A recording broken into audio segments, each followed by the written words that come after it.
This is Lee the Appraiser back for another segment of Amazing Appraising. So now we're going to talk about authenticity in general about certain items.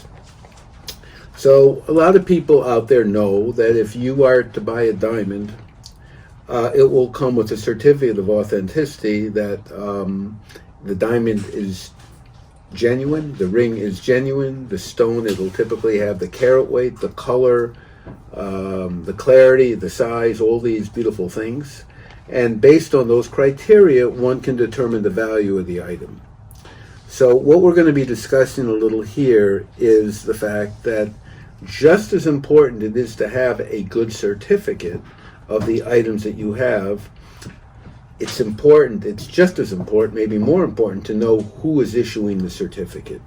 The certificate itself is not necessarily going to carry any weight unless it comes from somebody who is credible or a company that's credible. So with each area of collectibles, there are certain experts or groups or societies that do carry weight and their opinion is credible. And at the same token, just like you have opinions that are credible, you are at the same token going to have opinions that are not credible. So that person, society, group will not be considered as an authentic certificate, and some of them will fall into complete area of false certificates or fakes. Others will fall into the category that are 100% good no matter what.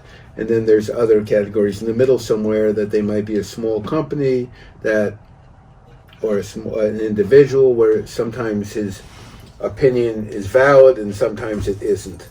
But usually it's one way or the other, either considered good or not, typically in the industry.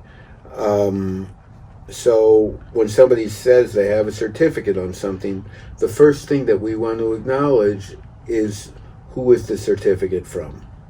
So we're going to go over a couple different areas of collectibles. Typically, it's logical to assume that every area of collectibles will have their standard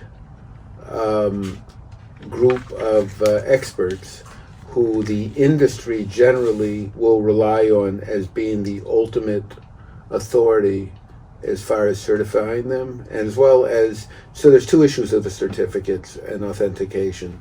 One is you want to authenticate that the item is genuine, and the other typically is authenticating the fact that what the condition is, right? We talked about coins, for example, right? So if you have a coin that is authenticated, that's part one of the equation. The other part of the equation, and just as important, is the condition. Because if you're buying it as a coin is going to be graded, let's just say it's graded as mint state 65. So the coin scale typically goes from, on the low part, 5 to 10 numerical condition valuation. So 5 or 10 would be good or fair, and then it goes up to very fine 20, and the extra fine, I think it's 30, and extremely fine, or that would be extra fine, and then maybe almost uncirculated, which is typically a 50, and then I think, and then mint state would be generally considered. AU is almost uncirculated, that would be like 55 to 58, and then mint state, which is the first degree of mint condition.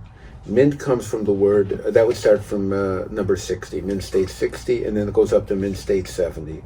So mint state 70 is considered the highest grade one could obtain in a regular coin. Rare coins, typically older rare coins, in many cases, they don't even have a coin that's ever been graded by one of the major societies in that condition, because if it's 100 years old, it's very possible a coin was never graded that because it doesn't exist. So typically the highest grade that one might be able to obtain is a MS65 or an MS66. And the word comes from mint state. And what does mint state mean? Well, typically it comes from the fact that with coins, the mints were the companies or the process which they were manufactured through. So they were manufactured through, let's just say, the United States Mint. So the term mint comes from that process, typically. And mint condition would mean that as they issued the coin, that it is in the exact same condition as it left the mint, meaning that that is the condition. It's basically never been touched, never been handled, has no wear on it, no rubbing, nothing, no scratches. So that would be a mint state coin.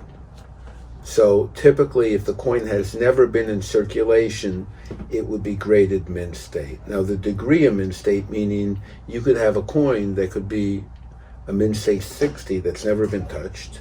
And how does that happen? Well, you'd think it would be for sure 70, but that's not necessarily the case. So if the government in 1890 made a bag of 1890 silver dollars, and they made a bag of 1,000 of them, typically the bags were 1,000 coins in the bag, and they sealed that bag, if that bag was lugged around, handled, and stuff like that, even though nobody handled the coins individually, those coins, although they wouldn't be touched by human hands, they would be constantly rubbing and hitting against each other. So they could typically have some wear, have scratches, have heavy marks on them. So they could be, even though they've never been in circulation and handled by private hands, they could typically be a mint state 60, 61, 62, and not get the high grade of 70 because they've been lugged around in those bags for all those years. Whereas if somebody purchased that bag, buried it in the backyard, put it in their safe deposit box and never touched the bag and had them move, they would typically be in the higher range of MS 67, 68, and 69, and perhaps 70. So that's the information that we're going to go with coins.